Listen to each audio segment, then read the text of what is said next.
My name is Thomas Keown and I'm one of the founders of Many Hopes. I was inspired to start Many Hopes when traveling in East Africa and meeting boys and girls who had suffered severe and extreme injustice and abuse in their life and had a desire that was greater than anybody I knew or any charity that I knew to fix it, to do something about it, to make their communities and their countries and their own lives better.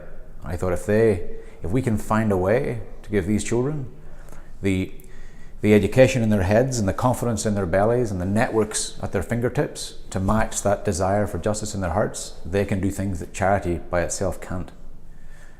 My first visit to East Africa was in 2007, and since then we have built a school for 900 girls and boys, and we have 4 homes for orphaned and abandoned girls, and we do legal cases, abuse cases on behalf of children we've rescued against their abuser that change national laws, impacting every kid in the country with one legal victory in one court case on behalf of one rescued child.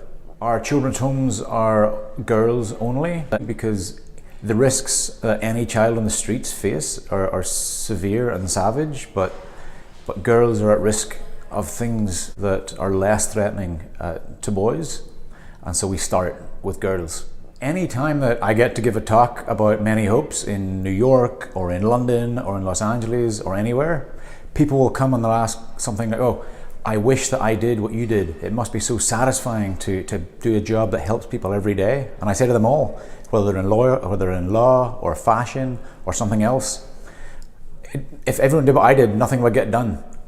What we do happens because people in every industry in towns and cities contribute what they can to what we do. We pass resources from where they are to where we can put them to work.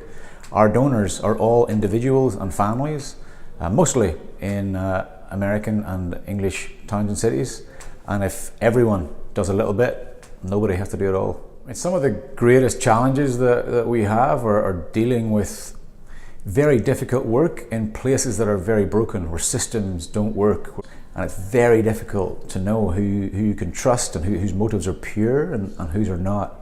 And it's a very slow, patient process. It's hard to explain sometimes to people in the UK and the US who've maybe donated money, and they'll come after 3 months and say, "Oh, have you built my classroom yet?" And we'll say, "Well, we got the sand delivered." It's just a different world in terms of speed and in terms of corruption.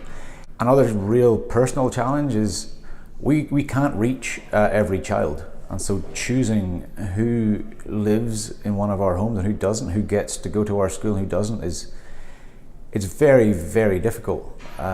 You feel partly by saying yes to one, you're saying no to a lot of others, and we make the best decisions we can, but it's difficult. What's next for Many Hopes is we hope to replicate the model that we've piloted in Kenya elsewhere. We hope that we'll identify partners in other countries and other places who have the desire to do long-term justice where they are and to share the model that we have with them so they can implement it where they are.